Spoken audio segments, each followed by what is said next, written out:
reflexão acerca dessa parábola, a porta estreita, que Jesus, no seu Evangelho, que é imortal e sempre atual, nos traz essa figura. É uma metáfora, é aquilo que nós só entendemos através da figura da linguagem.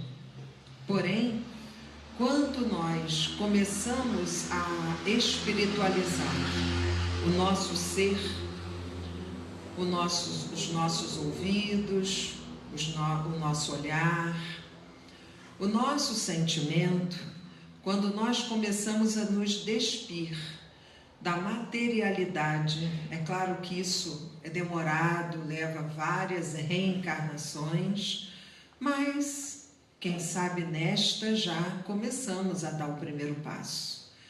E com isso o nosso olhar, ele é mais profundo, muitas das vezes alcança uma certa transcendência no entendimento, consegue ver o que não via antes, porque a espiritualidade íntima, aquilo que nós devemos nutrir, ela precisa se fazer presente em todos os sentidos que temos. O nosso campo sensorial, ele passa a ter uma maior amplitude. Nós começamos a entender, a observar, a ter uma visão diferente de algum tempo atrás. E com isso, quando nós lemos a porta estreita, e ele então fala que esse tema está no Evangelho segundo o Espiritismo, capítulo 18, e vale a pena quem tiver o Evangelho segundo o Espiritismo, quem não tem, aqui a casa tem, dar uma lida, buscar compreender, porque é importante que nós comecemos a disciplinar a nossa mente com o bem, com o que é positivo, para que nós possamos higienizar a nossa casa mental. E lá ele traz essa parábola, e a parábola ela tem uma finalidade. A finalidade da parábola é nos fazer deixar penetrar em nós a ideia da vida espiritual. Jesus, na sua magnitude de mestre, de Senhor, ele não falava ao encarnado propriamente, ele se direcionava ao espírito, à essência, aquele que habitava aqueles corpos. E em muito maior número, ali estavam também espíritos desencarnados. E é para todos esses encarnados e desencarnados que Jesus se referia. Ele não se referia a algo temporário. Ele sempre, em suas parábolas, ele traz uma visão atemporal. Ela não é fixada num tempo pré-estabelecido. Tanto é que nós já lemos o Evangelho há quantos milênios?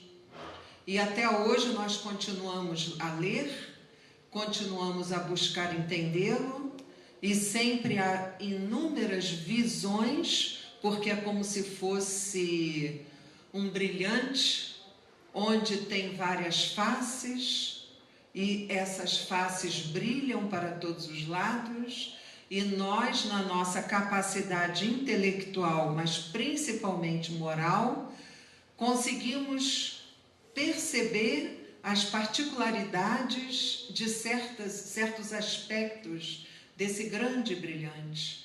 Uns conseguem menos, outros conseguem mais. Depende da estatura evolutiva do espírito, seja ele encarnado ou desencarnado. E ele fala dessa porta. Que porta seria essa? Uma porta estreita. E ele diz que nem todos conseguem passar por essa porta estreita. Por que será que nem todos conseguem? A porta estreita ela traz uma imagem para nós de um portal em que divide dois ambientes, não é isso? Quando nós passamos por uma porta, nós saímos de um ambiente e adentramos em outro ambiente. Tudo isso, toda essa visão que nós começamos a ter, traz uma mensagem espiritualizante. Que ambiente é que estávamos antes e que outro ambiente é que nós, ao conseguirmos passar por essa porta, adentramos. Isso é material de reflexão. E então nós vamos compreendendo que a porta, ela significa também escolhas. Para que eu consiga diminuir, para que eu consiga me moldar na condição de conseguir passar por uma porta estreita, é necessário que eu busque a humildade. Quando nós estamos muito inchados pelo egoísmo, pelo orgulho, pela vaidade, a porta precisa ser bem larga, porque estamos inchados, estamos sempre buscando satisfazer as nossas viciações, os nossos prazeres, que já carregamos há muitos milênios.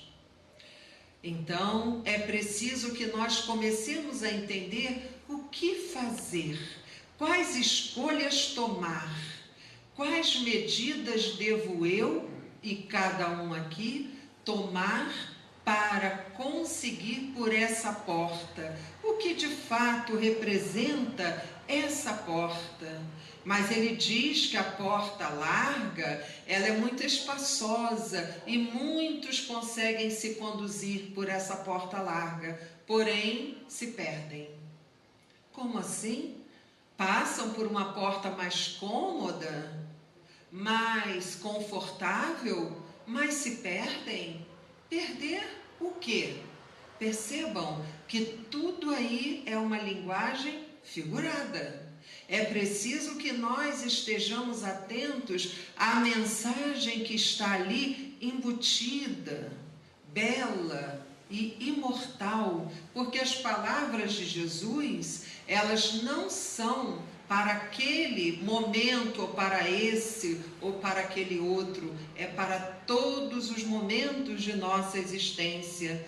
Então, muitos de nós pensamos assim, mas como que Jesus quer que eu passe por um local em que eu não caibo, em que eu não consigo? É muito melhor eu passar pela cômoda porta larga, é muito mais atrativa para mim, porque ali eu tenho mais condição de atravessá-la.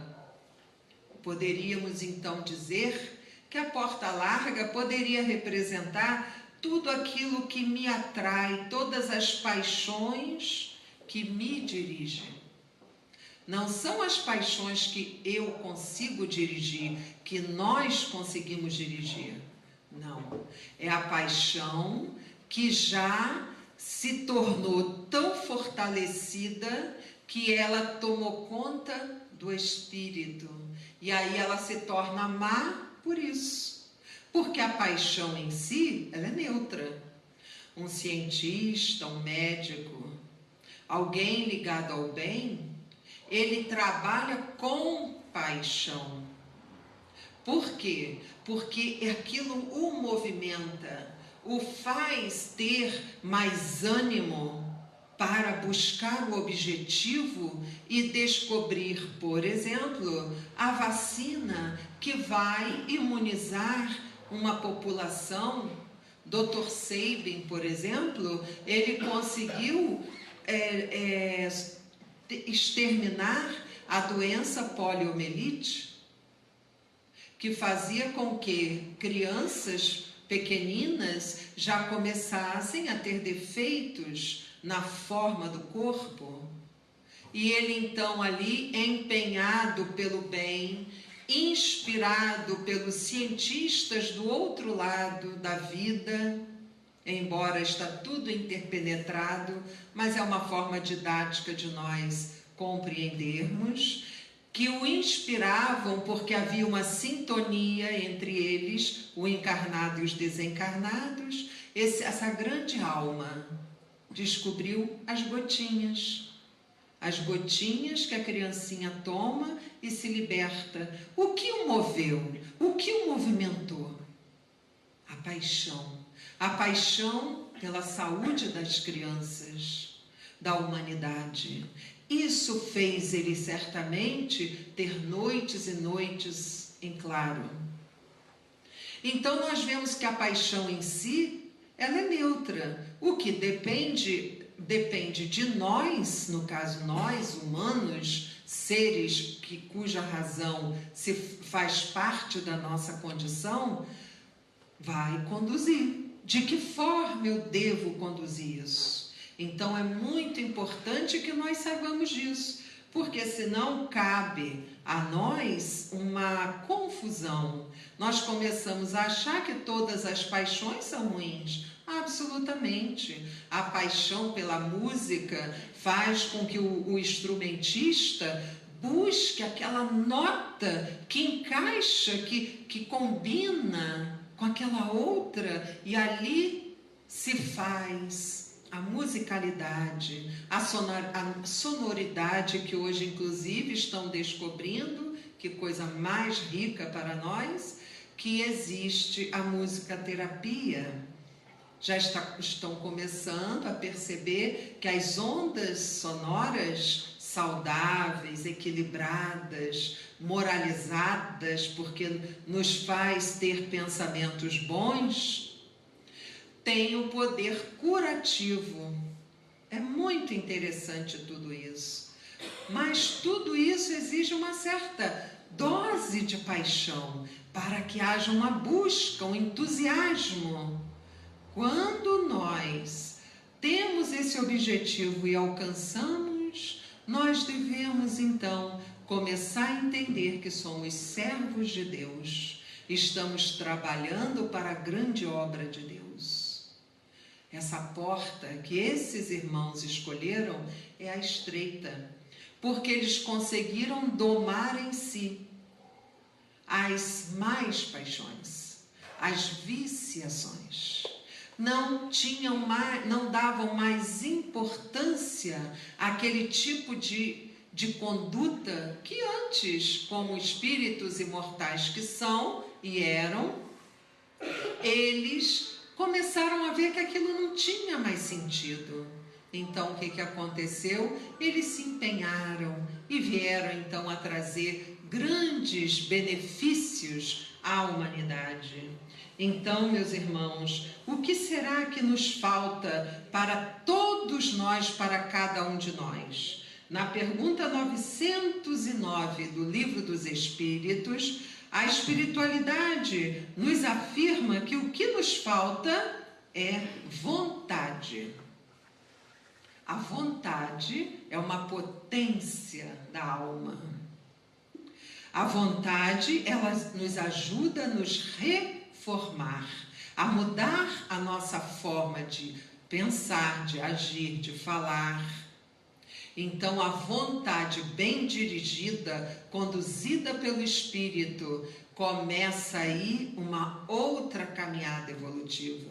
Abre-se, inclusive, caminhos novos, belos, que como nós aprendemos na doutrina dos espíritas, que o espírito é como um campo, que deve ser cuidado, deve ser regado, nutrido. É preciso que nós tomemos conta de nós mesmos e não nos deixemos ir ao sabor dos ventos da maldade, das ondas de mais intenções, da crueldade. É muito importante que nós peguemos as rédeas da nossa vida e comecemos a partir daí a entender que nós somos livres para semear, mas a colheita é obrigatória. tudo que eu faço faz de volta o caminho. É como um bumerangue que eu atiro, ele faz o que faz e ele retorna para aquele a quem jogou. Então é preciso, claro, esforços. É preciso que nós nos esforcemos, como Jesus falou.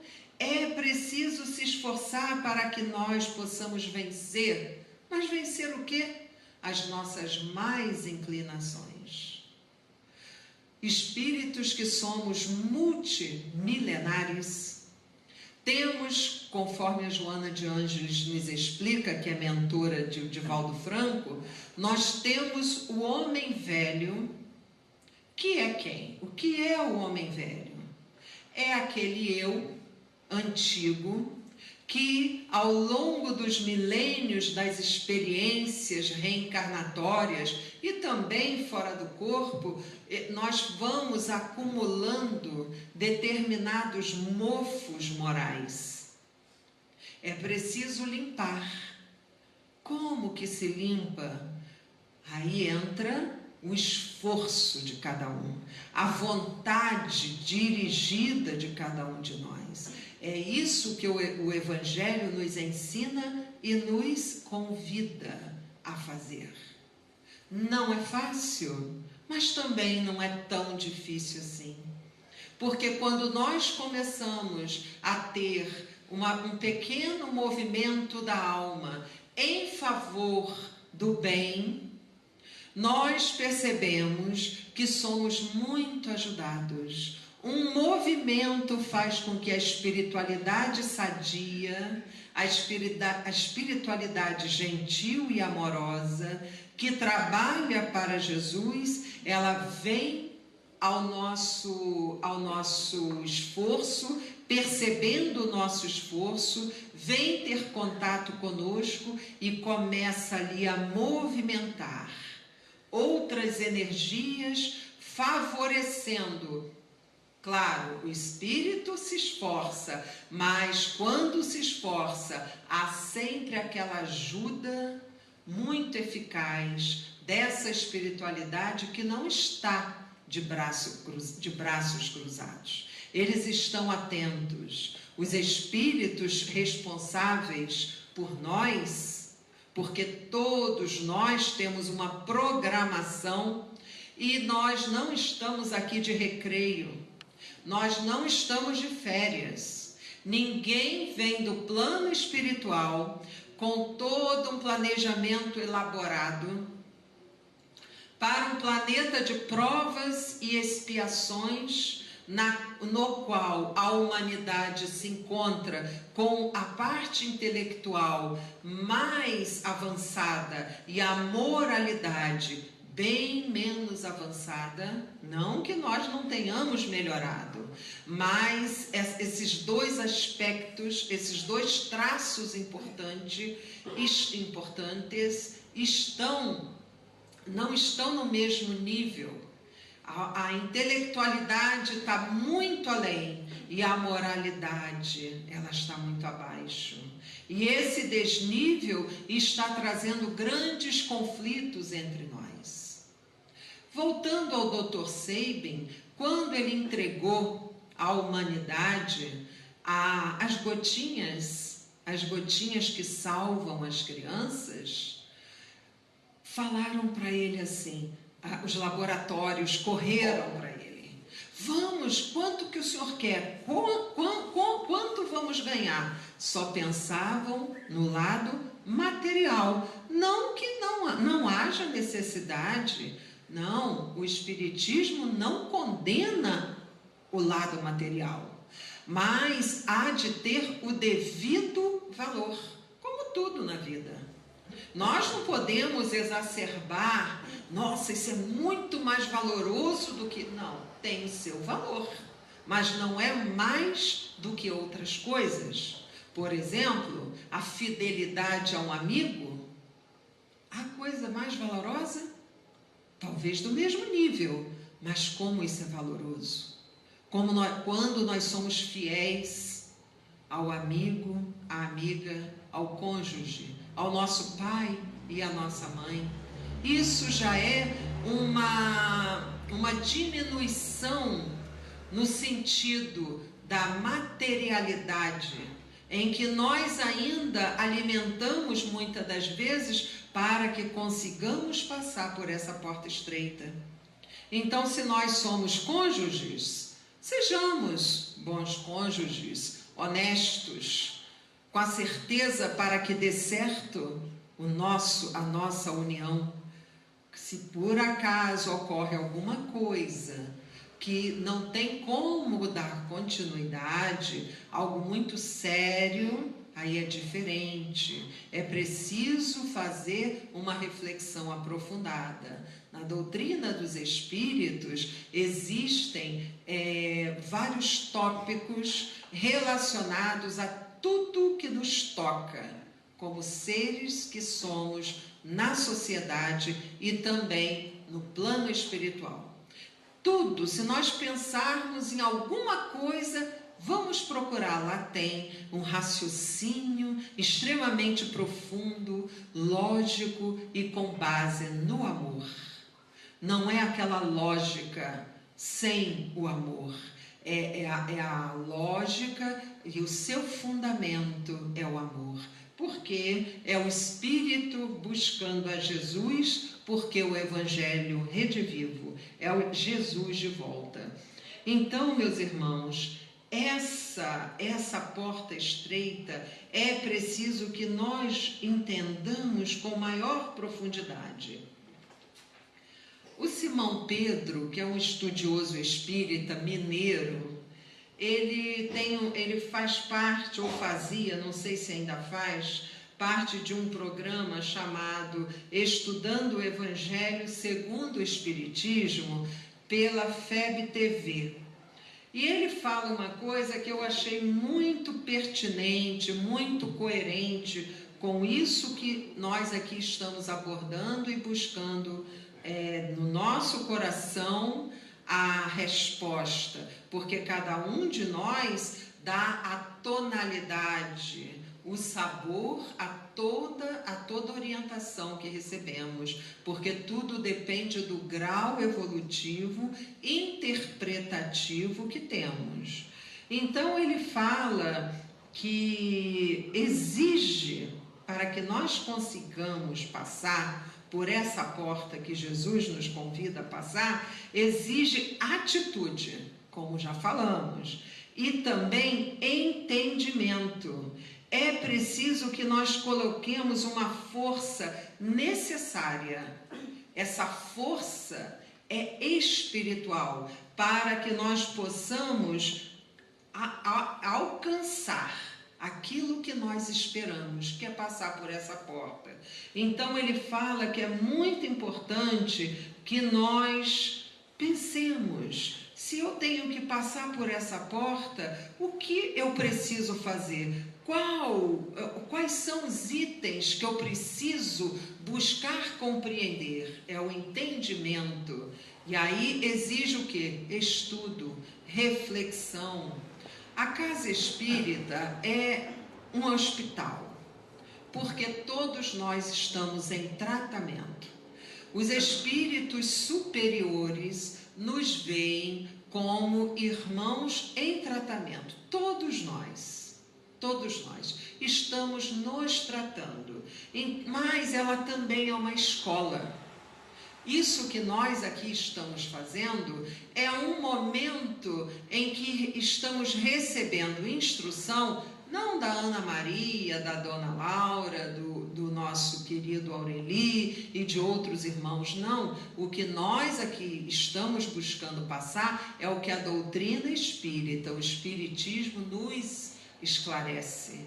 E aí nós vamos buscando passar como numa escola de verdade, que é para que os espíritos que somos cada um possamos ter uma visão um pouco mais ampliada, uma lente mais limpa, para que consigamos ver com mais clareza tudo aquilo que nos é dito, tudo aquilo que nós experienciamos, tudo aquilo que nós vivemos, convivemos com o próximo.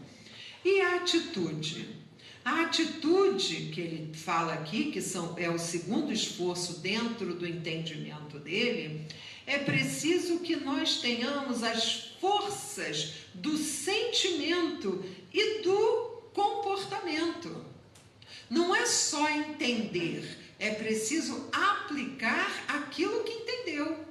É preciso pôr em prática, porque muitas das vezes nós nos tornamos bons teóricos. Conseguimos falar horas e horas e horas a fio sobre um determinado tema. Mas será que buscamos pôr em prática aquilo que nós já entendemos pela nossa inteligência, que é um atributo do espírito imortal? Todos têm inteligência. Todos têm inteligência. Será que nós buscamos sentir aquilo que nos foi passado, ou lido, ou esclarecido, sentir para que aquilo comece a fazer uma nova onda, uma onda de alegria por estarmos adentrando um novo momento, uma renovação espiritual em nós? E aí, será que nós estamos mudando o nosso comportamento?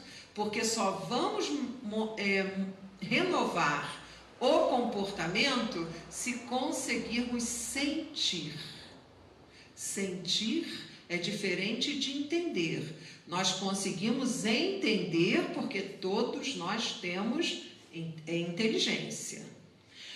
Mas a partir do momento que desce essa intelectualidade para o sentimento, aquilo passa a ser tão real em nós que nós começamos naturalmente a modificar o comportamento. Então é importante que nós comecemos a nos entender como ser humano. Como que eu penso? Quais são os pensamentos que povoam a minha caixa mental, os meus sentimentos? Quais são eles que costumam fazer parte do meu dia a dia e que guiam a minha conduta, os meus atos, as minhas atitudes, o olhar que eu tenho ao próximo para comigo mesma? Isso tudo é importante, porque nós começamos a diagnosticar em nós aquilo que precisa ser cuidado. Porque não é problema descobrir quando nós temos uma carência em alguma coisa, uma dificuldade. Não é problema. O problema é a gente nem saber disso. Porque quando nós descobrimos que temos aquela dificuldade, o que nós fazemos? Vamos buscar agir em favor disso. E quando nós começamos a ter esse movimento, tenhamos a certeza de que os amigos espirituais que não nos abandonam, porque Deus está em tudo e em todos, começam a agir, colaborando para que nós encontremos essas situações que vão nos favorecer a agir como tal, como nós conseguimos entender. Então, essas medidas da materialidade na nossa vida, elas precisam ser alinhadas, porque nós pensamos logo no campo material. Eu estou com peso a mais, como muito, mas para que eu possa passar por aquele espaço, eu vou ter que diminuir o meu peso. Mas o mais importante são as medidas da materialidade, que não tem a ver com essa parte, digamos, mais estética, mais aparente. É algo que vem do nosso coração, do espírito imortal. Então é preciso que nós comecemos a ver como Jesus agia. Quando nós falamos isso, as pessoas costumam falar assim: mas eu não sou Jesus. Nossa, eu estou a anos-luz de distância de Jesus, pois ele é o próprio governador espiritual do planeta Terra. Geralmente, nós falamos isso quando não temos um estudo mais aprofundado, porque ele mesmo disse: faça o que eu faço, porque muito mais lhe será concedido. Ou seja, ele é o próprio modelo e guia de toda a humanidade. Ele não mostrou todo o seu poder, de forma alguma. O que nós sabemos é aquilo que nós conseguimos ou conseguiremos no futuro fazer, porque ele é o próprio modelo e guia. Ele mesmo se intitulava mestre, nos ensinando que as suas palavras e principalmente os seus exemplos era um modelo que nós devemos seguir.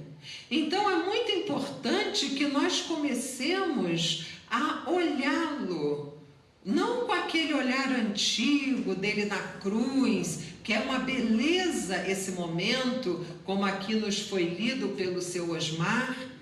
Que coisa, quanto ensinamento tem ali.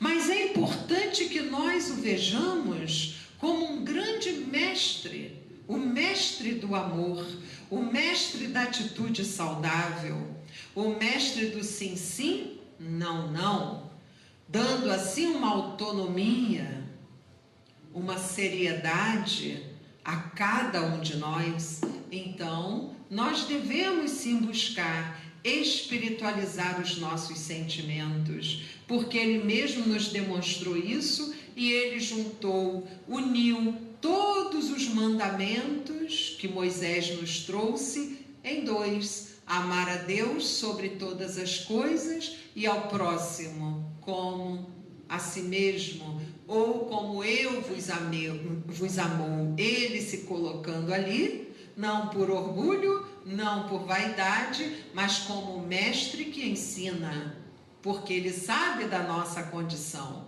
Então aí nós temos Jesus como aquela luz que devemos buscar compreender. Então, meus irmãos, ressentimento, alguns de nós alimentamos tantos ressentimentos, energias são tão desperdiçadas. O que é ressentir?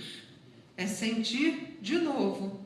O esse prefixo, indica que é um sentir que vai ocorrer de novo. E muitos de nós somos ressentidos ao longo de anos por algo que nos aconteceu no passado. E às vezes nós desencarnamos e levamos o ressentimento para o plano espiritual. E o ressentimento, ele é tão danoso que ele paralisa a caminhada evolutiva, porque o espírito ele fica naquele roda-moinho mental, sempre rodopiando em torno daquele ressentimento, sentindo de novo aquilo que já aconteceu. E segundo um espírita escritor, eu esqueci o nome dele, só lembro do sobrenome, De Luca, ele fala uma coisa muito interessante, que ele fala que a pessoa que é ressentida, ela sofre muito, ela precisa da nossa compaixão, das nossas preces. Sabe por quê? Ele nos explica que é como uma ferida, faz um ferimento. Aí o que acontece? O ressentido, ele toda hora vai e futuca aquele ferimento. O ressentido é isso, ele está sempre sentindo de novo. Aí ele futuca, aí ele daqui a pouco vai para outro lugar, aí ressente de novo, ele quer sentir de novo. É como se fosse uma alimentação danosa, um tóxico moral. Aí ele vai mexendo, chega uma hora que o ferimento inflama. Aí se aprofunda ainda mais nos tecidos. Aí de tanto ele mexer, porque ele fica naquele looping, e aí o que acontece? Aquilo infecciona. fica cada vez mais difícil de tratar. Então é muito importante que nós busquemos a porta estreita. O ressentimento é um dos itens que nós devemos tratar, mas tratar de entender como que funciona e o porquê não devemos alimentá-lo. Porque muitas das vezes também, aquele que nos fez passar por aquela experiência dolorosa, ele já percebeu o mal que fez. Já buscou muitas das vezes até a nossa companhia, mas nós estamos ressentidos, fechamos as portas dos sentimentos da amizade, da fraternidade, e ele então não consegue. E o que ele então tem a fazer? Se não seguir adiante. Muito acontece isso. Aquele que quer se vingar do outro, esteja ele no plano espiritual ou aqui no plano físico, como nós, porque nós somos espíritos. A diferença é uma cortina vibratória. Então, se nós alimentarmos essa materialidade, porque existem sentimentos, emoções muito materializadas, se nós alimentarmos, isso vai nos adoecendo. E se nós não tivermos a capacidade, a disciplina moral que o Evangelho nos ensina a ter, de perdoarmos, ou seja, de doarmos o melhor de nós de forma perfeita, porque nós devemos sim buscar fazer aquilo que Jesus nos ensinou. Se ele perdoou a Judas, conforme ali nosso irmão Osmar leu para nós, no mesmo instante ele perdoou, ainda perguntando: irmão, amigo, que é um título muito especial de darmos a alguém, amigo, a que vieste? Olha que frase interessante, que pergunta que deve ter dado ondas e mais ondas de emoções no amigo Judas, que hoje já é um espírito muito avançado, já superou tudo aquilo. Jesus naquele momento deu a grande chance para ele renovar-se. Então, meus irmãos, quando nós perdoamos o próximo, estamos também rogando ao Pai o perdão para nós mesmos. É muito interessante, porque nós, quando somos magoados, nós nos colocamos de uma forma infantilizada, com perdão a todas as crianças que nós devemos todo amor e respeito, mas vamos mudar a palavra de forma imatura. Nós achamos assim: ai, eu fui magoada, e aquilo é como se fosse um ser muito frágil. Enganamo-nos. Estamos muito equivocados. Quando nós somos magoados, na maioria das vezes, porque a doutrina espírita não coloca nada dentro de uma caixinha, fecha e está tudo ali igual, não. Tudo tem um leque de possibilidades, mas na maioria das vezes é porque antes também magoamos. E nós então criamos em torno de nós um hálito magnético que atrai aquela circunstância para nós. Não é Deus que errou, não. Não são os espíritos que se esqueceram e dormiram, e quando acordaram, já foi coitado, foi magoado injustamente. Não, isso quem erra somos nós é que erramos. A gente esquece objetos em casa, é normal isso acontecer, todos nós. Mas os espíritos superiores, que nós não temos nem ainda condição de entender, esses arquitetos dos planejamentos para a vida de um espírito como cada um de nós, eles não se enganam. E aí nós ali percebemos que a porta estreita, ela começa a se abrir.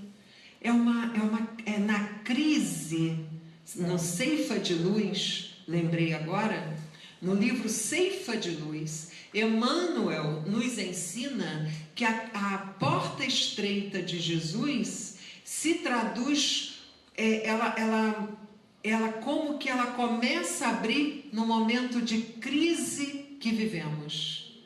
Porque é justamente nesse momento em que estamos atravessando aquele momento grave de crise que nos faz criar uma nova atitude, uma ação e não uma reação. Segundo Joana de Ângeles, ela nos ensina que nós devemos agir para que o homem velho, o homem do passado, aquele espírito que sempre fomos, aquele eu que sempre nós mantivemos igual durante milênios e milênios, nós comecemos a partir de agora, com novos conhecimentos, sentimentos mais enobrecidos, a agir.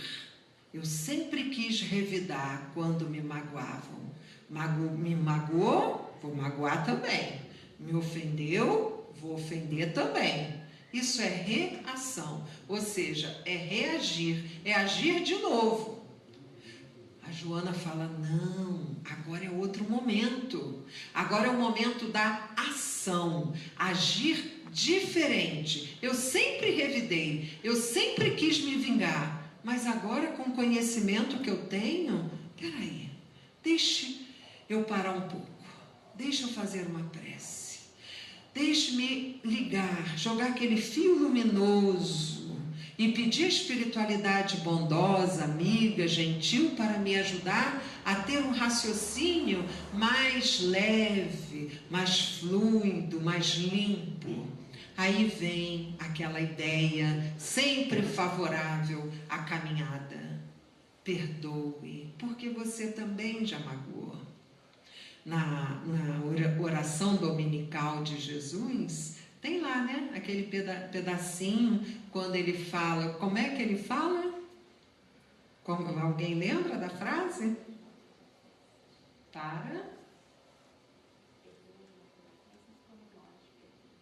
E nós então devemos sempre orar, mas entender o que Jesus quis dizer. Perdoe as nossas ofensas, como nós perdoamos aqueles que nos têm ofendido. Então eu tenho ofensas. Se eu peço perdão a Deus para minhas ofensas, mas existe uma condição aí, uma condição. Deus não está magoado com a gente. Deus não está magoado. Nós é que tingimos a nossa consciência, manchamos a consciência e precisamos mudar o rumo para sairmos desse círculo vicioso. É preciso também que eu perdoe, porque na mesma medida que eu perdoar, eu também serei perdoada. Por quê? Porque nós saímos daquela faixa, daquela frequência vibratória. Se eu tiver sentimentos negativos e o outro também tiver contra mim, nós estamos plugados. É como se fosse uma tomada, pluga. Aí a gente começa a sentir mal, é o mal-estar, é a dor de cabeça, nada faz bem, pode ser até um alimento bom, nunca estou bem. Por quê? Porque as duas mentes, ou mais, porque também tem outros que se associam, aí começa a haver ali uma intoxicação tão profunda que nós nem gostaríamos de saber, embora nós sabemos porque nós estudamos, mas a gente fica assim, nossa, é muito sério. Aquilo vai também rendendo, e muitas das vezes desencarnamos, levamos a esses sentimentos materializados para o plano espiritual, como ocorreu com o nosso irmão André Luiz, no livro Nosso Lar, que inclusive eu estou com ele aqui, porque tinha uma passagem aqui, mas não vai dar tempo de falar. No livro Nosso Lar, ele foi parar lá naquele ambiente, que é como um purgatório, que você purga as suas feridas, as suas mazelas. É lá mesmo. E sabe onde começa o umbral? Aqui começa o umbral. A faixa é aqui mesmo. Então, nós já estamos sabendo disso. Nós já temos essa informação. Que bom! Ótimo! O que eu faço com essa informação? Vou buscar agir de acordo com aquilo que eu compreendo. Eu vou perdoar. Tem gente que não fala com o pai há não sei quanto tempo. Ele vai conseguir passar pela porta estreita? Não é tão difícil assim raciocinar. Meu Deus! Mas você, às vezes, até esquece. Mas o que aconteceu? Faz 5 anos atrás. Mas o que... Eu nem lembro direito. Puxa, tá vendo? Como é importante? Até esqueceu. Perdoemos.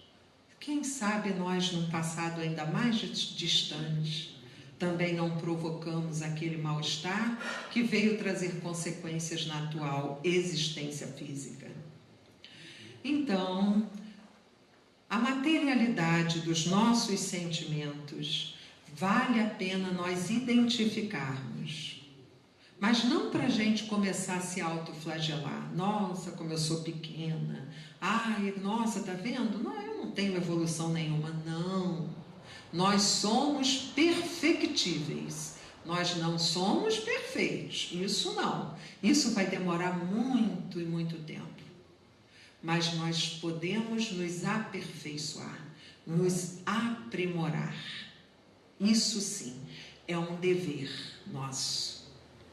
A porta estreita é aquele caminho que exige esforço, exige sacrifício. O sacrifício é das nossas viciações. O sacrifício é aquilo que só é bom para mim. Só eu gosto daquilo, mas se eu fizer aquilo, eu vou maltratar o coração de outras pessoas que eu também devo respeito, devo consideração. É preciso que nós avaliemos tudo isso. Nós já temos condições de avaliar, todos nós. Tem um espírito, que eu não vou arriscar falar o nome para não errar, que ele diz que se nós tivermos meia hora de contato com o Evangelho de Jesus, já temos conteúdo suficiente para modificarmos-nos. Percebamos, então, como é real, presente e luminoso o Evangelho de Jesus. Então, nós devemos lembrar disso. Por que, meu Deus, que eu ainda tenho essa dificuldade? Mas a Ana falou lá que o Espiritismo ensina que nós devemos perdoar, mas eu não consigo. Ok, vamos enfrentar isso. Vamos entender que ainda somos difíceis nessa área. Em outras, às vezes, não. Às vezes, numa outra situação, nós conseguimos nos sair bem. Mas nessa área é difícil, e é realmente difícil. E aí o que a gente faz? A gente pede ajuda. Vamos pedir ajuda a quem pode. Ou a gente acha que esses espíritos luminares, que estão muito acima de nós, será que eles nunca foram magoados?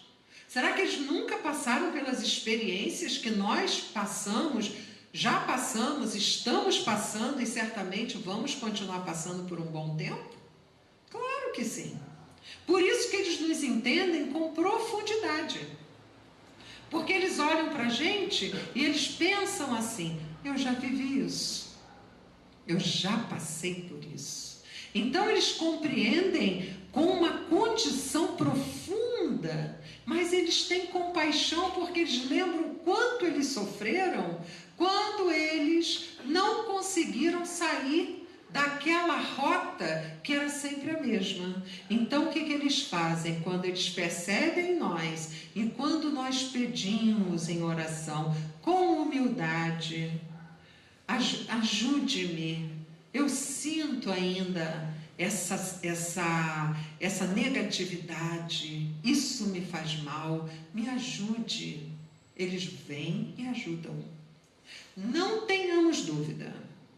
Vou passar para vocês, pedindo licença, falta um pouquinho só, mas dá tempo, uma experiência muito particular que eu vivi. E quando eu vivi, eu constatei aquilo que eu lia. Que uma coisa é você ler, outra coisa é você ver na prática o que acontece. Há muitos anos atrás, eu passei por uma experiência que me trouxe uma grande dor, mas eu fiquei dolorida por dentro. E eu a ponto de eu balançar e pensar assim, eu não consigo mais ir lá. Não tenho mais condição de olhar para essa pessoa que fez isso comigo. Eu não mereço, aí vem, né, esse auto-julgamento, eu não mereço, e aquilo tudo. Aí eu fiz uma prece, fiz o Evangelho no Lar, que é uma prática espírita muito saudável, fiz o Evangelho no Lar, e sozinha, em secreto, com Deus, eu pedi a Deus, Senhor, não consigo. Eu estou numa dificuldade moral. Eu preciso ser honesta com Deus, porque Ele me criou, Ele é o meu Pai, eu tenho que falar com Ele. Me ajude, como agora fazer? E fiquei quietinha, fiz a prece, a rogativa, fiquei quietinha, criando um quadro mental. Isso foi... É uma técnica que cada um tem a sua, né? Cada um pode criar a sua, desde que seja favorável e elevado. Eu comecei a criar um quadro mental suave, onde tinha ambientes de cores bem agradáveis, e ali eu fiquei naquele, como se fosse quase um transe. Outros chamam de meditação. Não importa a nomenclatura, mas foi isso. Em dado momento, eu senti descer por esse chakra que nós chamamos de coronário. Desceu por aqui algo muito... Sabe quando você está com frio e vem um agasalho quentinho e começa a te agasalhar? Eu tive esse conforto, só que foi por dentro de mim. Começou a descer uma determinada energia, que nós também chamamos de fluidos, por aqui, e aquilo foi penetrando, e eu percebi nitidamente. E aí eu fiquei quietinha e em prece, agradecendo. Aquilo veio, senti passar por todo esse ambiente dos centros de força, que os hinduístas chamam de chakras. É um nome sânscrito para eles. Então veio, e quando chegou aqui no coronário, no cardíaco, é como se tivesse se espalhado, e ali diluiu aquele mal-estar, aquela dor, mas diluiu. Vou falar para vocês, imediatamente. Não foi no dia seguinte, na noite, na hora seguinte, não, foi imediatamente. Diluiu. Aí como que eu posso dizer que diluiu? Vou falar para vocês traduzindo em palavras. É como se aquela dor que eu estava alimentando perdesse completamente o sentido. Aquilo perdeu sentido. É quando você olha para algo que antes tinha um valor enorme, de repente você olha e não tem mais esse valor. Não me interessa mais isso. Mas é necessário que nós estejamos atentos, trabalhando no bem, conquistando as simpatias, diluindo determinados nó de corda, nó fluídico em nós. É necessário um esforço, um entendimento, é necessário que nós nos disciplinemos. Isso leva um tempinho, não é muito tempo não, um tempinho. Começamos por essa estrada, nós já começamos a perceber os benefícios que vamos recebendo. Então nós vamos assim criando uma convicção daquilo que já compreendemos pelo estudo, Começamos a entender pelo sentimento e vemos assim na prática. É porque eu sou espírita? Não. Qualquer um pode, qualquer um consegue. Não há diferença. Deus ama todos por igual. Então, que nós possamos sempre lembrar de Jesus, a nos ensinar, a nos convidar, a seguir pela porta. Certamente essa porta vai aparecer em várias existências. Em uma existência só não dá para nós resolvermos questões milenares, mas já começamos a nos movimentar. Ela vai aparecer em determinados momentos, determinadas reencarnações. Então, nós devemos sempre estar atentos para aproveitarmos a oportunidade. Que Deus nos abençoe, que Deus proteja os nossos lares, as nossas crianças, os nossos jovens, aos nossos amores, que nós possamos também respeitar aqueles que pensam diferente de nós, porque todos têm a liberdade de pensar. Que Deus tenha por nós misericórdia para enfrentarmos os desafios que são naturais na nossa existência e na nossa vida como espíritos. Muita paz a todos.